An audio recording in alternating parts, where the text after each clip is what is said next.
If you're going on holiday, chances are you'll be passing through one of these, a major international airport. With so much security around, you'd think that your belongings are perfectly safe. But as the hostlers are about to demonstrate, ingenious thieves can still separate you from your possessions. In fact, they can even make you give them your hard-earned valuables. Paul's inside the airport terminal. He wants to see if this con will fly in the airport pickup. This is the area right outside the baggage reclaim hall. It's here that taxi drivers wait to pick up arriving passengers. And that's exactly what Paul is doing. On his clipboard is the name of the passenger he's expecting to meet.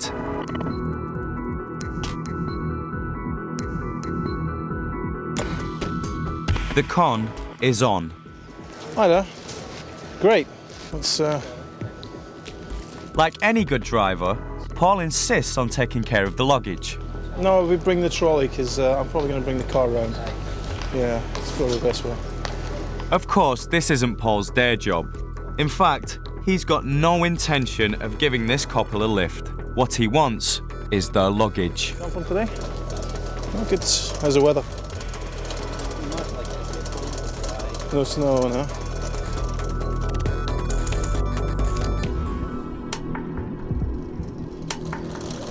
What I'm going to do is save us a little time. I'm in the driver's car park. You can't go there because of the security thing. If you wait there, I'll run your bags down. I'll be there in less than 5 minutes. Otherwise, I've got to take you to the other car park. It takes 15 minutes or so, okay? So just straight ahead of these doors, the barrier, I'll see you there. Usually takes about 3 or 4 minutes, okay? Take care. It's like taking candy from a baby. Paul walks off with their bags, and the Marks go outside to wait for a car that will never turn up. So how did Paul convince complete strangers to trust him with their bags? And how did he know the name? To find out, we need to go back 20 minutes.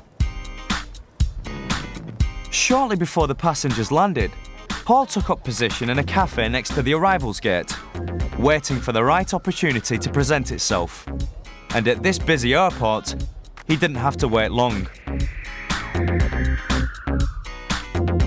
This guy is a real taxi driver, and he really was here to pick up some arriving passengers. He had no idea that he'd just been caught up in the hostler's scam. This was the key moment. Without arousing suspicion, Paul had to sneak a glimpse at the driver's clipboard, which gave him the vital piece of information he was looking for, the name of the arriving passenger.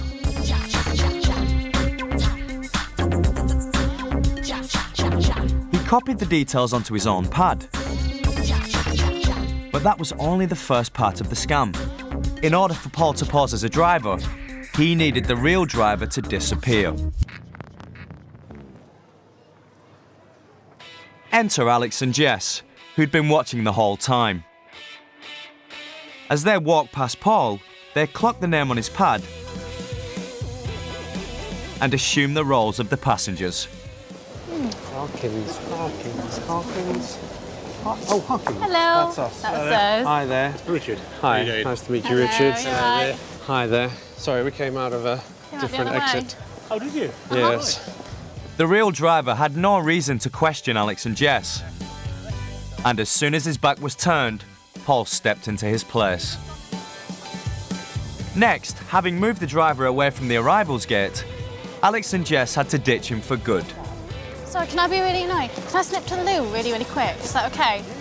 Should we meet you by the paying machines? Do you know whereabouts they are? Yeah. Yeah, we do this a lot. We do this like twice a week.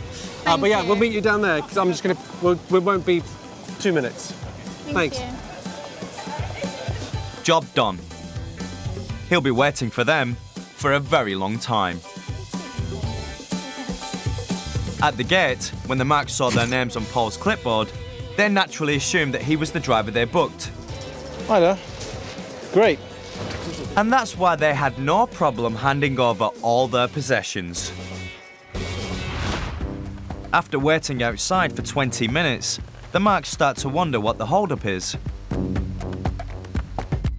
Plenty of time for Paul to catch his own ride in the car park, courtesy of Alex and Jess.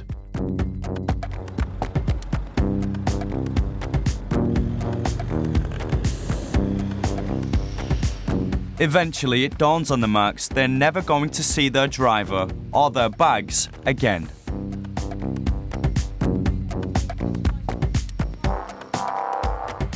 Because he had like the shirt and black tie and the black jacket and the long coat, so he looked really professional. And he was from Glasgow, so we just believed him. It's not as if we checked his ID, kind of see some ID before he leave with a bag. So the reason why we trusted him was because he was literally standing there with a piece of paper with your surname on it, so. In this scam, there's absolutely no reason for the Marks or the driver to assume anything until it's too late. And with Paul standing there with a notice board saying the Marks' names on it, they naturally assume that he's been sent by the taxi company. To avoid this type of scam, the driver can ask the passengers where they're going because obviously he knows the destination and they should too, and the passengers can check his ID. But the most important thing is to remember not to allow yourself to be separated from your belongings.